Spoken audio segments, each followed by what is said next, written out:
feedback. All your feedback is here. Okay. Will be sent to Ms. Elani. Alright. And she will share it out. Yeah. So shall I start on this? Yeah, and your name? Shazia. Thank you. Alright, that's 02998. That is my Group 2 is not the group 2. We went through, we took slots today. Uh-huh. So your group? Is group 5 basically.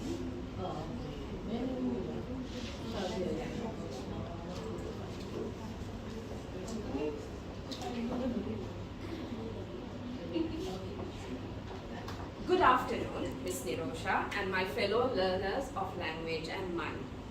Today, it is my honor to introduce my group members to you in introducing the topic, the intriguing topic of speech perception and word recognition. To start off, we have some beautiful pictures of ourselves.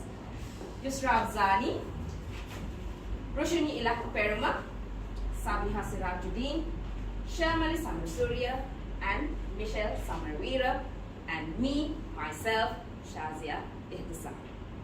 To start off, I would like to ask you this question.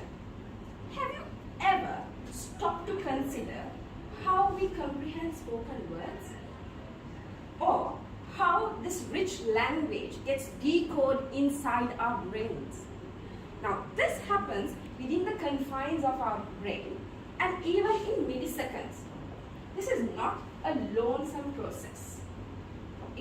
It's a huge process and it needs to be understood. So, we have given you a presentation outline. We will talk about what is speech perception and word recognition, and we will take you through the journey of how speech is produced and received in our minds. And again, producing and receiving is not enough. We need to understand. So we will talk about how speech is understood. We will talk about word recognition theories, and also we will touch upon universal grammar, and then we will summarize everything for you, and then we will open up the floor for a Q&A session.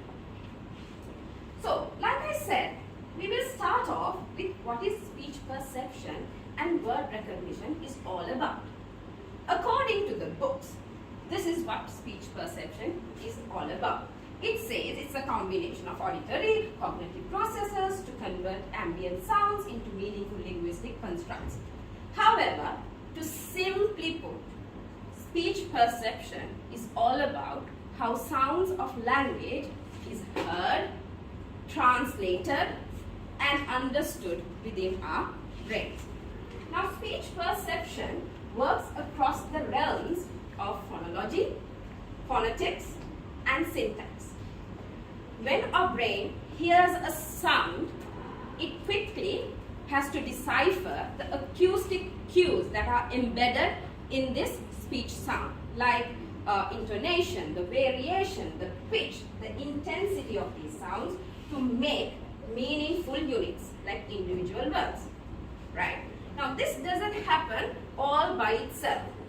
It works with a combination with our cognitive processes in our brain, drawing upon lexical knowledge or the context that we have already received, right? And through this, it makes meaning of what we have already heard. And with regarding to word recognition, on the other hand, it is a complex mental network of mental processes. Now here, what happens is, when you hear a sound, okay, it quickly goes into our brain and taps the mental lexicon. Do you know what a mental lexicon is? A mental lexicon is a rich language repository that we have in our brains, okay, which has the words that we have learned throughout the years, which has linguistic information in it, which has the meanings of these words that we have learned. So it taps this mental lexicon, trying to find similar sound that represent the sound that we have already heard. Now, this happens in a fraction of seconds, okay? So this is why it is easy for you to even understand what I'm saying right now, even while I'm doing it continuously. According to Jascozy and Luce in 2002, in their article, they say speech perception and word recognition work together in creating a fluent lexical task, like a simple conversation that we have, or when you take a book and read, or even to grasp those social nuances. And all of this revolves around the mental lexicon that I spoke about. So, like I said, this is not a small task. It's a huge process. So, fasten up your intellectual seatbelts and let me introduce my other speaker to take you through the journey into our brain.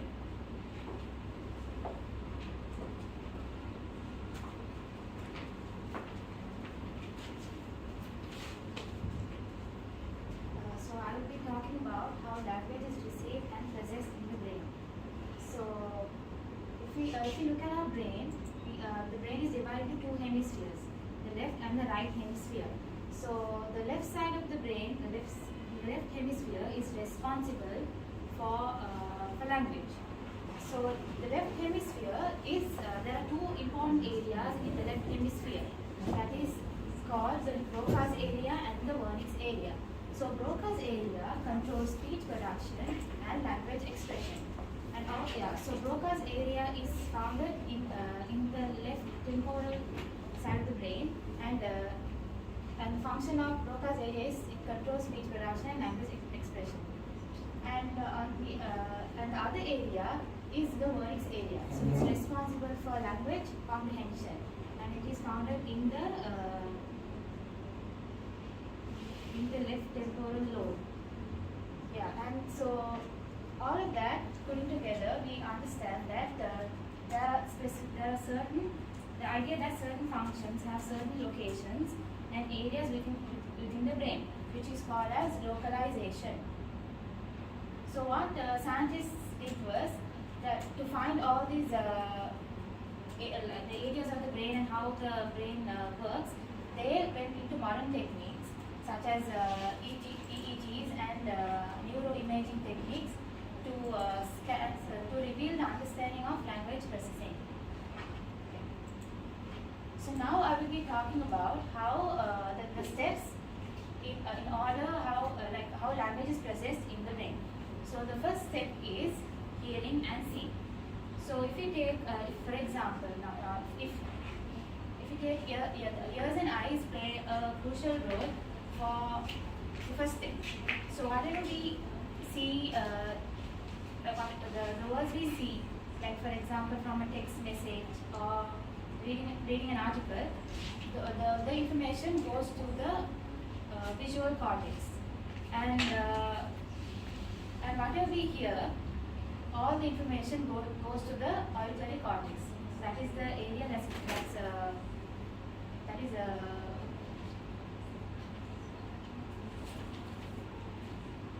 is in charge of sound. And then the second step is segmentation, that is breaking down of words. So segmentation, so what happens is the brain, when a word enters the brain, it breaks the word into several segments. So for example, if you take the word dog, dog will be segmented such as d or g. So we can imagine like taking a puzzle and taking off the pieces of the puzzle. That is exactly what segmentation is all about. So third step is understanding sounds and letters. So for this, Wernicke's area plays a crucial role for understanding sounds and letters. So the Wernicke's area is like the language interpreter, and this area helps us make sense of the words that we hear and read. So to sum it all up, our ears and eyes receive language, and our brain breaks down the words, and with the help of the Wernicke's area, we understand the sounds and letters, and that makes up the language. Thank you very much. Shall we take?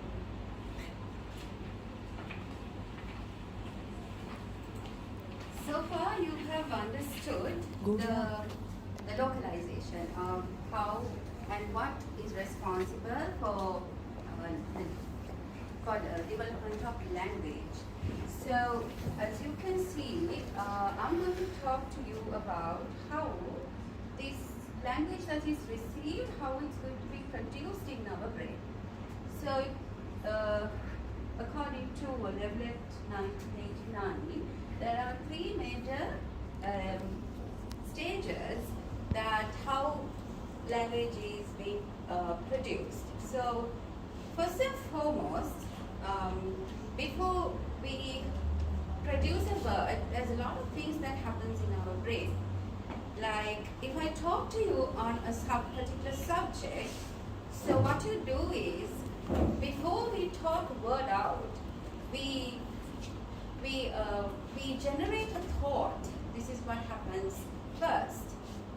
So this thought searches a word in our mental lexicon, of course, to match with the content that we want to speak out. So this is what happens actually in the conceptualization stage. You can see it's called the message level or the representation level.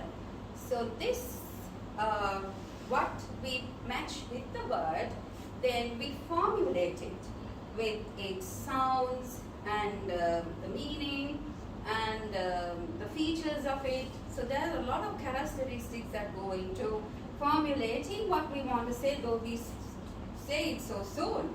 Even I do it so soon, but then, without our knowledge, these things just happen in the brain. So that's the second stage where formulation happens. So as you can see, we have to translate the message that we have into linguistic forms, that is a proper grammatical structured sentence. And lexicalization, I will elaborate it more on that later.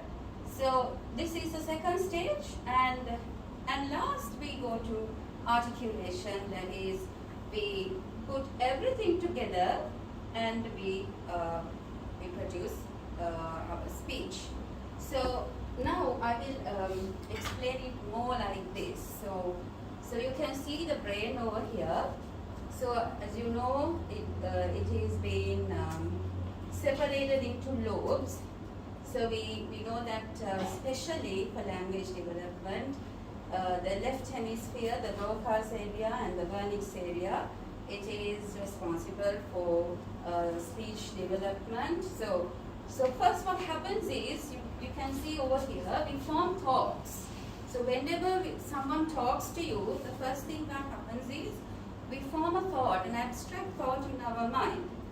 So this translates, this like the same way, just imagine that you think of a pizza, and there are so many pizzas, right? So you can have like a pepperoni pizza, or maybe a sausage, a pizza sausage. So you're like kind of analyzing, what are you going to talk? So what words are we going to match the message that you want to put out? So that's what happens at the first stage, the conceptualization stage. So that happens in the frontal lobe of our brain. Then, so this is taken through to the Wernicke's area before it goes to the Broca's area. So once the thought is matched with the correct word, with the phonology, the feature of it, and all that, then the next stage is where it's called the syntactic encoding. It encodes, like it puts together, like, the subject verb agreement, the proper grammatical. But this happens mostly when we talk, if in like a presentation which I'm doing, yes, we will think about the proper grammatical rules. But then if it's in maybe a friendly setting, maybe just one word makes a lot of sense. Like say, for example, you are moving with your friend on the road, and then there's a building where there is this construction is happening, and you will say, okay, move.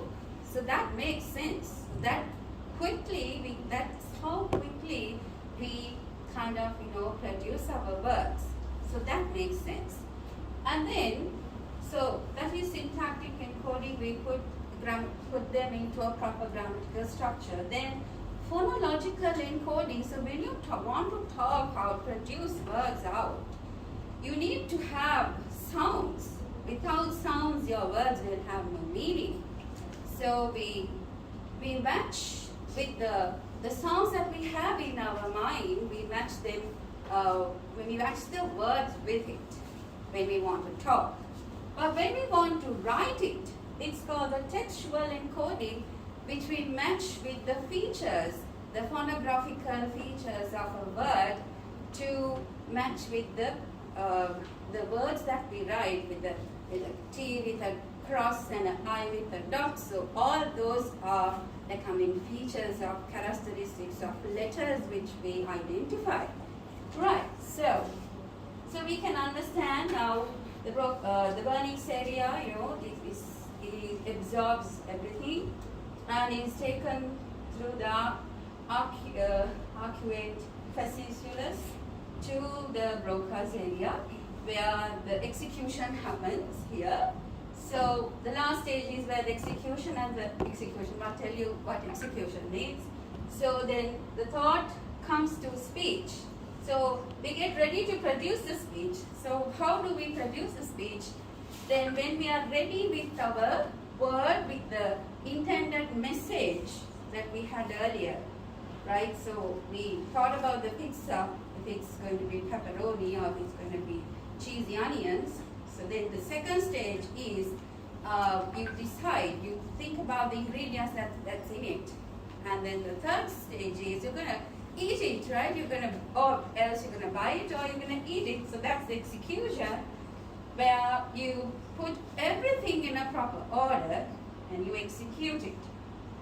And then, so to do that, the message, when it's ready, the Broca's area signals the motor cortex over here that I'm ready to produce the message now, because this is the area which is responsible for our actions, like even when we use our gestures or walk or see, look, whatever, the actions are being controlled over here. So the message is taken through the motor cortex and then it gives you the signal and we open our jaws and muscles and then we produce the word. So that is how speech happens. So if that we are writing it, so like I said, we match with the textual encoding and we put it on writing, the features that match with the word. So the last thing that we do is we always, when we talk, now even when I'm talking, whatever the emotions that I'm going through, I will always monitor what I'm talking. So this process goes through, as long, not in a, maybe in a friendly setting, we won't be, monitoring it all the time, but when it comes to like a moment like this, where you've been given a feedback of what you do and the content that you know, of course you'll be careful enough monitoring yourself of what you speak, of the content and the grammatical, the syntactical words and everything. So yes, and even when we're writing, when it comes to like a love letter, we won't be monitoring so much as to the content and the grammatical structures. But then of course, if we are writing an essay for an academical condition, then yes, we monitor our writing, the sentence structures and all of this. So it's an ongoing process of how we produce language and we kind of make others understand what we say or what we write. So I'm going to call upon Sharmila to talk about how speech is understood.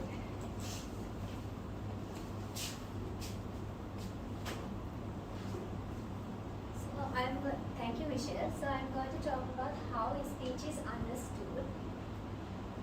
The process of speech understanding involves several stages like auditory reception, acoustic features, contextual clues, mental lexicon, universal grammar, neural mechanism. So whole process of language. Okay, ma'am. Sure. No. Yes, the process of speech understanding involves several stages: auditory reception, acoustic features, contextual clues, mental lexicon, universal grammar, neural mechanism. The whole process of speech, how language is received is explained by my friend Shabiha, and how language is produced is explained by my friend Michelle. So I'm not going to focus those areas again. So now let's zoom in. Speech understanding. Right. First, tell me what is mental lexicon. Yeah, it's just like the normal library. Like when you go to library, you will search a book with the title or the name of the author or the date of the publishing. So the same way our mental lexicon, so the same way our mental operates in a similar fashion, allowing us to access words and their details efficiently. So now, understanding speech involves assessing your mental lexicon, which is like a mental dictionary, which is like an internal dictionary containing words and their phonological representation. So, here, the detailed explanation with the example. The first one is phonemic analysis. Your brain distinguishes individual phonemes. For example, in the word cat, you recognize phonemes like k, a, and t like this. So the second one, matching with the mental lexicon retrieving pattern. So each word in your mental library has its own unique sound pattern. When you hear a dog, your brain swiftly scans your mental catalog and matches the incoming sound pattern with the stored representation of dog. The next point is contextual integration. Imagine hearing she played with her pet. Your brain predicts that the likely word to follow might be a cat or a dog due to the context. This helps you to anticipate and understanding a speaker's intended message. So the next point is syntactic and semantic processing.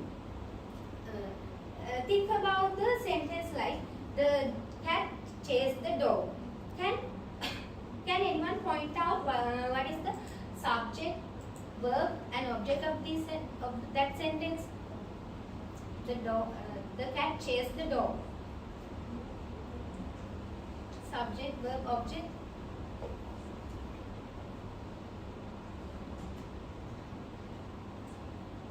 Right. The subject is cat. Verb is chased, and the object is the dog. Your brain is natural language architect, processing structure and word recognition to understand the story. Next one, pragmatic processing. It's like when someone say how it is going on as a greeting, even though they are not asking about your physical movement, right? You understand it may say hello and start the conversation. The next point is response generation. For example, do you want a tea or coffee? Your response is I will need a. Your response is I will have a tea, please. Your brain quickly helps into the your brain quickly taps into its lexicon and generate fitting reply. The next point is background knowledge. When I ask the capital of the France is, you realize what is the answer. That answer is Paris. So your brain relies on your general knowledge to anticipate and understanding that answer, right? Last one is resolving ambiguity. This exploration demonstrates that our mental lexicon serves as a compass in comprehending speech. So there you have it. Every step of the journey to understand speech, mental lexicon is like a personal guide. Connect sound to words and their meaning, enabling you to decode spoken language swiftly and accurately. Over to Rishi. Thank you, Shamali. Right. So from here onwards, we will be talking about word recognition theories. So as my friend Shazia explained you all about word recognition, I will not be touching upon that. I will be talking only about the theories. So over the time, different researchers have come up with different models. So in spoken word recognition and visual word recognition, there are two. But with the time limitation, we will be only touching upon the visual word recognition only. What is common to both of these is the lexical axis. So these researchers and all the people who have come up with these models have focused on these lexical axes. The first one is serial search model and the Logogen model and the interactive activation model.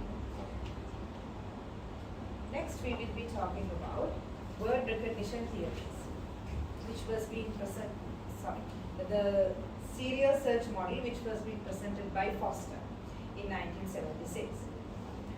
How this happens is, in practical term, it's like that we refer a word from a dictionary. So likewise, these are called access files according to this model. So these access files contain the information about orthographic, which means the visual context of a word, and the phonological, that means the sound of a word, and the semantic, which means the meaning of a word.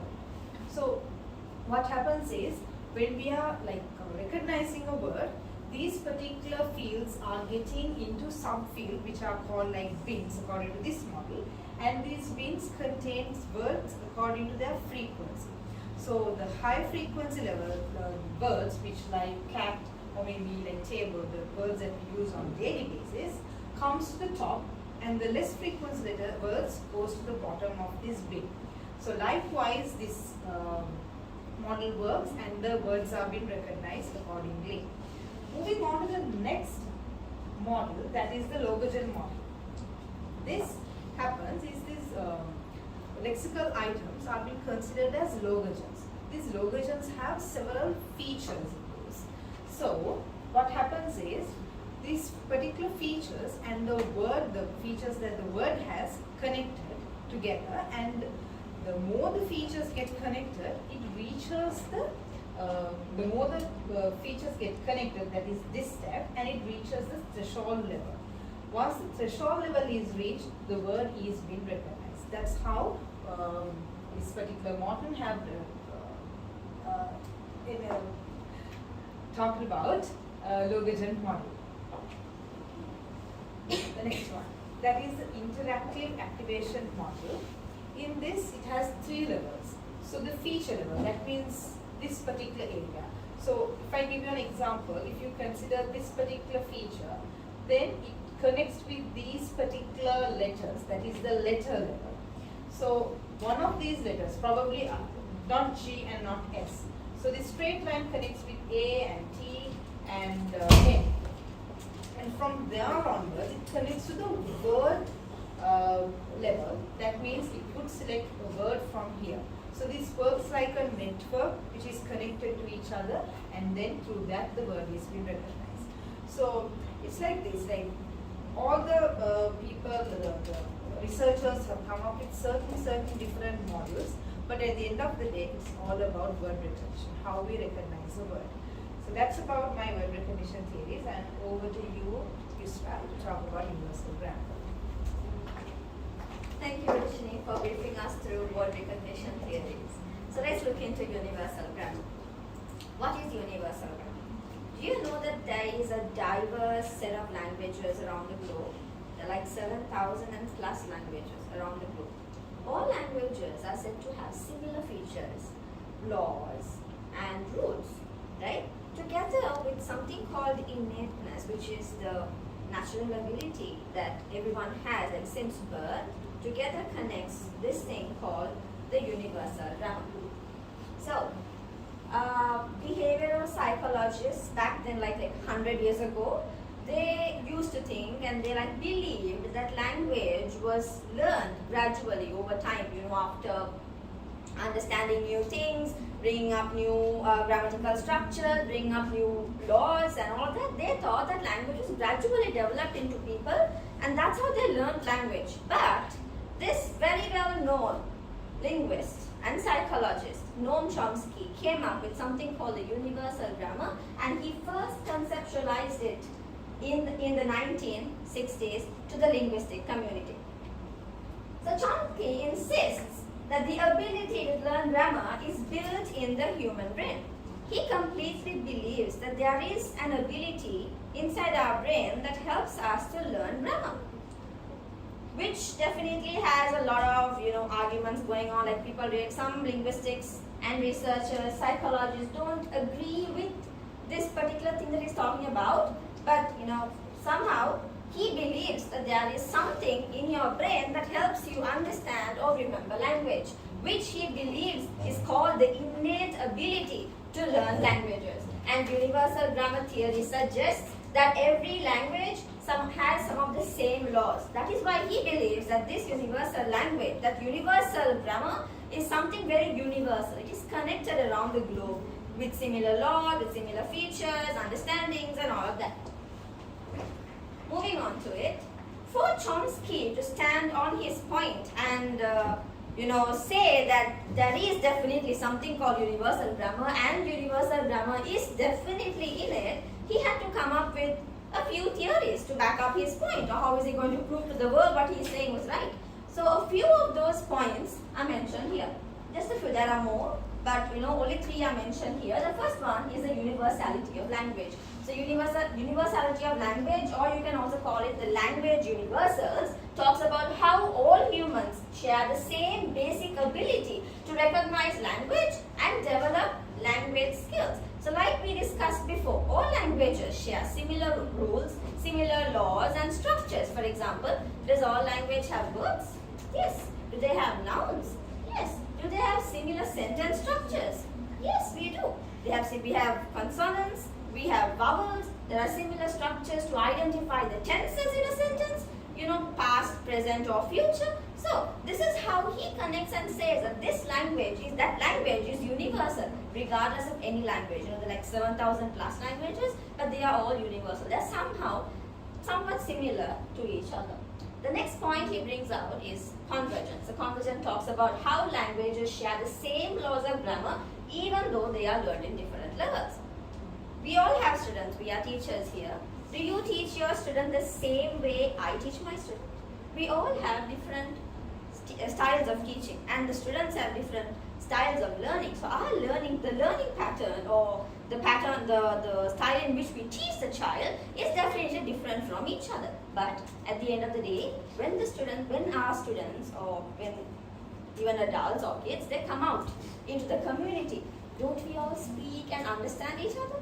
Don't we know what exactly he is conversing with me? How is that possible when all of us are learned in different levels? This is where convergence takes place. Finally, the poverty of stimulus. The poverty of stimulus says that there is no exact evidence as to how language is learned. Right? Language is taught, you say, you go home, Mama, I learned this in English, I learned this in that subject. You tell your parents, but do you know how you had the ability to learn the language? You learned the language, that's fine, but do you know how you got the ability to learn the language? This is what poverty of stimulus talks about. It is there somewhere inside our brain that we really don't know. We don't know. But people say it could be because of the exposure that we get, because of the environment. But could that be the only factor? Don't we see people coming up and seeing words for the first time and saying that I know the meaning of the word, or don't you recognize words even though you don't really know them? You might have not even seen them before, might have not heard them before. Look at kids, they come up with different terms, they come up with different words, sentences, but they've not even used them before. How are they able to bring them up all together? In what way? This is where poverty of stimulus plays its role, and this is where Noam Chomsky stands, saying that this is why I said it is an innate ability that is there inside every human's brain since birth itself. So these three together I put in these three together to strongly base on Noam Chomsky's theory of universal grammar, to say that universal grammar probably is definitely there and it is innate into all of us. But however, still now there are arguments going on around about universal grammar and the fact of universality. People still don't believe in them. However, let's not go into this. So yeah, that's it. So over to Shazia to conclude our presentation. First and foremost, I have to, sorry about my hoarse voice. First and foremost, I have to thank my group members for putting up that intriguing presentation for you all. Okay, to recap on whatever we have said right now, first of all, we touched upon speech perception and word recognition. We said that these are the unsung heroes of our linguistic world. Together, these processes enable us to engage in conversation, read and understand the world around us. Also, they are tightly connected to the mental lexicon. How important is mental lexicon for us to understand the world around us? Theories help explain these processes. We gave you the theories that will explain further, and we also spoke about the universal grammar, the innateness that we already have in understanding the world around us, the language around us. By understanding all of these, we gain a deeper appreciation for the magic of language, the hallmark of connection. Thank you so much. We will be opening up the floor for you for Q&A.